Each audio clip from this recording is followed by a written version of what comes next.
Ready, start. It may be, therefore, that under some repealed enactment, a right has been given, but that,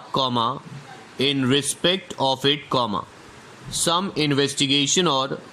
legal proceeding is necessary, stop. The right is then unaffected and preserved, stop. It will be preserved even if a process of quantification is necessary, stop. But there is a manifest distinction between an investigation in respect of a right and an investigation which is to decide whether some right should be or should not be given, stop. On a repeal, the former is preserved by the Interpretation Act, stop. The later is not para. It must be mentioned that the object of section 31 open bracket 2 close bracket open bracket I close bracket is to preserve only the things done and action taken under the repealed ordinance,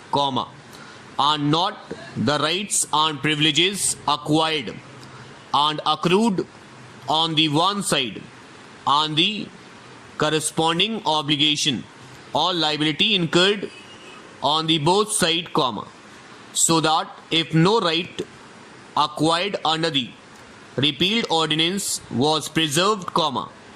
there is no question of any liability being enforced, para. Further, it is significant to notice that the saving clauses that we are considering in section 31 open bracket 2 close bracket open bracket I close bracket of the act,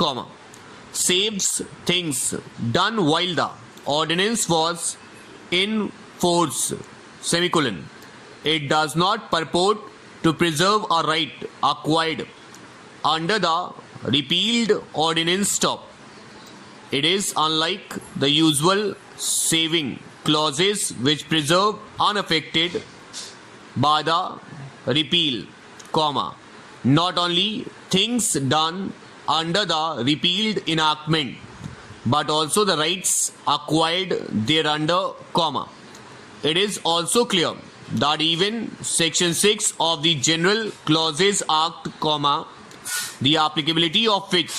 is excluded, is not intended to preserve the abstract rights conferred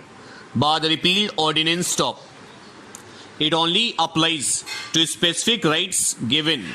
to an individual upon the happening of one or other of the events specified in the statute, para. This decision, thus, lays down that mere right existing under the repealed ordinance, to take advantage of the provisions of the repealed ordinance, is not a right accrued, stop. No right to absorption was acquired under sub-clause, open bracket 3 close bracket, to clause 20 of the ordinance, stop. This was mere, quote, hope or expectation, unquote, of acquiring a right, stop. What is unaffected by the repeal of a statute is a right acquired or accrued under it, and not a mere hope or expectation of, or liberty to apply for acquiring a right, para. Applying the principles laid down in the above decision to the present case, it is evident that the petitioners had merely hope or expectation under the newly substituted rule number 23 with effect from 28/29.5.1998 that they would continue up to the age of 60 years, but no right was acquired by them or accrued to them under the said rule to continue up to the age of 60 years, stop. The provisions of clause open bracket C close bracket of section 6 of the General Clauses Act, 1897, were, therefore, not applicable to the present case, para. in Wing Commander J. Kumar versus Union of India and others, AIR 1982 SC 1064, their lordships of the Supreme Court considered the validity of Rule 16 of the rules framed under the proviso to Article 309 of the Constitution of India by the Ministry of Defence of the Government of India. The said Rule 16 dealt with the seniority of permanent secondment. It was held as under open bracket head notes A and F of the said AIR close bracket colon para court open bracket A close bracket Rule 16 laying down the principle that the seniority of service officers permanently absorbed and seconded to the Defence Research and Defence Organisation is to be reckoned with reference to the date of attainment of the rank of substantive major oblique equivalent does not divest a service officer,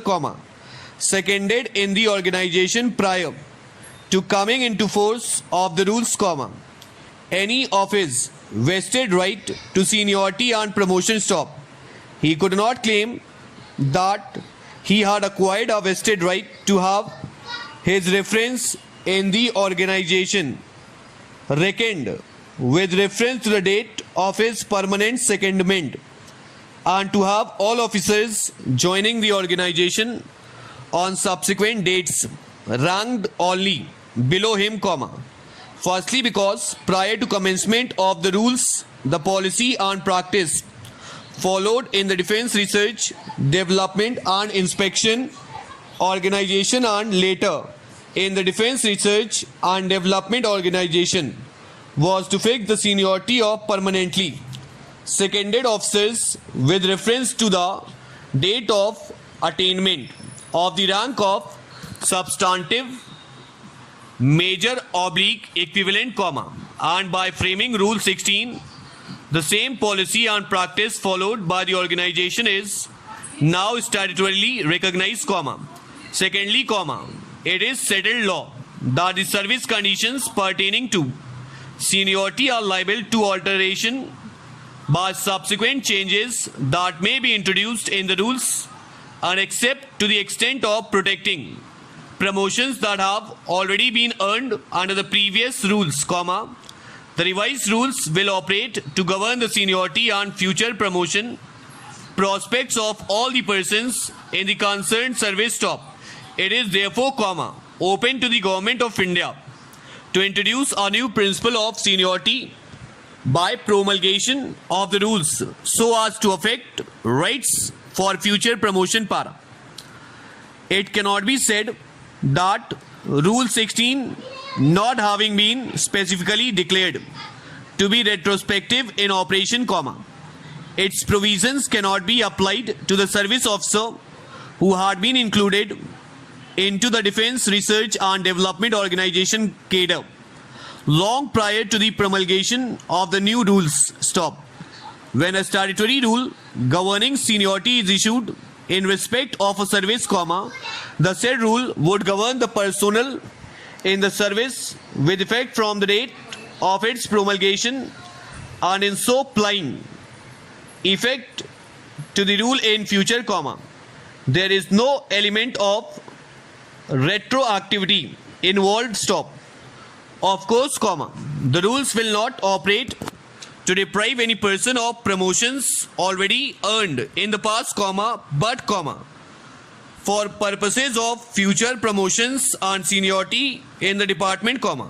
the principles laid down in the rule will necessarily govern all the personnel alike.